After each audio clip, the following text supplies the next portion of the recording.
Hello, and welcome to Doctor's Wellness Works. I've been seeing patients for over 32 years, and I can say without reservation, the patients who maintain their ability to get up and down off the floor are the ones who keep their independence the longest. And the single movement that predicts that ability more than any other. It's not walking, it's not stretching, it's the push-up. Most people over 50 have been told push-ups are optional, something for athletes, something you age out of. That advice is wrong, and it's costing people their independence. Here's what nobody tells you. The push-up isn't really an arm exercise. It's a full-body coordination test. Your shoulders, your core, your hips, your nervous system, all working together as one unit. And when that system breaks down, it's not a fitness problem. It's a fall risk. It's a can't get up off the floor problem. It's the beginning of a decline that's much harder to reverse than it is to prevent. But there's one piece of this that almost everyone gets wrong. One muscle group that determines whether you can do a push-up at any age. And most people don't even know it exists. I'll show you which one in just a moment. Now, if someone told you push-ups are important and you tried them, maybe you got down on the floor, gave it your best effort, and it hurt. Your shoulders ached. Your wrists complained. Maybe you couldn't lower yourself more than a couple of inches before collapsing. Or maybe you just felt ridiculous, like your body wasn't built for this anymore.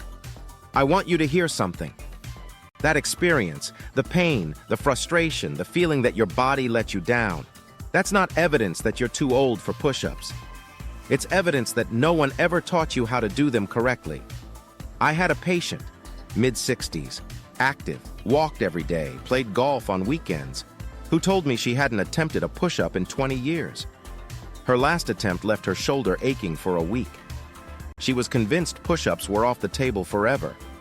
When I showed her the progression I'm about to share with you, starting from a position anyone can do, she performed 5 perfect push-ups in her very first session. Not because she got stronger in 1 hour, because for the first time she understood what her body was actually supposed to be doing during the movement. What that means is this, and this is what every person needs to know. The push-up is not about your arms pushing you up. It's about your shoulder blades staying connected to your rib cage. It's about your core locking your spine in place so your hips don't sag. It's about your nervous system coordinating all of it simultaneously. When any one of those pieces is missing, the push-up feels impossible. Not because you're weak, because your body is uncoordinated. And here's the muscle most people have never heard of, the serratus anterior. It wraps around your rib cage and controls where your shoulder blade sits. When it's not firing, your shoulder collapses forward, and every push-up attempt puts stress into the joint instead of the muscle. That stress is why push-ups hurt. Not because you're old, because that muscle is asleep. The good news? You can wake it up. At any age. Starting right now. We're going to start at the wall. And before you think that's too easy, I want you to understand that this first level is where the real work happens. This is where we wake up that muscle.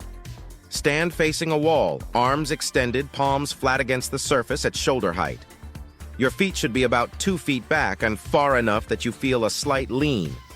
Now here's the first cue, and this is the one that changes everything. Before you bend your elbows at all, I want you to push the wall away from you. Not hard, just enough to feel your upper back spread apart. You should feel your shoulder blades separate and wrap around the sides of your rib cage. That sensation, that spreading, wrapping feeling, that's your serratus anterior turning on, probably for the first time in years. Hold that feeling. Now, keeping your shoulder blades in that spread position, slowly bend your elbows and lower your chest toward the wall. Your elbows should stay at about 45 degrees from your body, not flared straight out to the sides. Flaring out loads the shoulder joint. We want the muscle, not the joint. Pause at the bottom for 1 second, then push back to where you started. As you push, feel those shoulder blades spread again. Do 3 sets of 8 to 10 repetitions. When you can do that without losing the sensation in your upper back, without your shoulders creeping up toward your ears, you're ready for the next level. Now we move to the floor. But we're not doing a full push-up yet. We're going to use your knees as a support. And I want to be very clear. There is absolutely nothing wrong with doing push-ups on your knees. I've been seeing patients for over 3 decades, and I can tell you that a properly executed knee push-up builds more strength and better coordination than a sloppy full push-up every single time. Form is everything. Here's how to set up. Kneel on the floor. Place your hands slightly wider than shoulder width, a bit wider than you think you need. Walk your hands forward until your body forms a straight line from your knees to your shoulders to your head. Nothing sags, nothing arches. Your hips stay in line. Now, before you move, second cue. Brace your core as if someone was about to push you from the side. You want your entire midsection locked. This is what protects your lower back. From this position, core braced, shoulders spread, lower yourself with control. Same 45-degree elbow angle. Go as low as you comfortably can. If that's only a few inches today, that's exactly where you should be. Pause at your lowest point, then push away from the floor, leading with that spreading sensation in your upper back. You may want to use a mat or a padded surface for your knees. Comfort matters. If you're hurting, you're not learning. 3 sets of 6 to 8 repetitions. When you can control the full range of motion, chest nearly touching the floor on every rep, you're ready for the full push-up. Now we extend the legs. The setup is almost identical except your knees come off the floor. You're on your toes, body in one straight line from heels to head. Same 2 cues apply. Shoulder blades spread. Core braced. And here's the third cue, the one most people miss. As you lower yourself, think about pulling your body toward the floor with your shoulder blades, not just collapsing into gravity. Control the descent.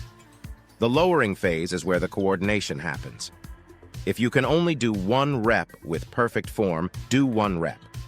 Then drop back to your knees and finish your set with knee push-ups.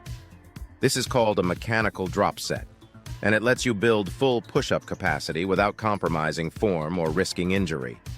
Work toward 3 full push-ups with perfect control. That's the milestone.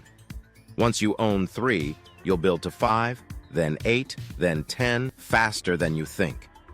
Here's the principle I teach my patients, and it goes far beyond push-ups.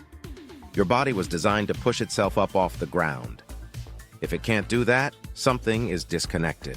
A muscle that's not firing, a coordination pattern that's been lost, a joint that's been protected instead of strengthened. And reconnecting those pieces, at any age, starting from wherever you are right now, is one of the most protective things you can do for your independence. The push-up isn't the goal. Getting up off the floor is the goal. Playing with your grandchildren on the ground is the goal. Knowing that your body will answer when you call on it, that's the goal. The push-up is simply the most direct path to get there.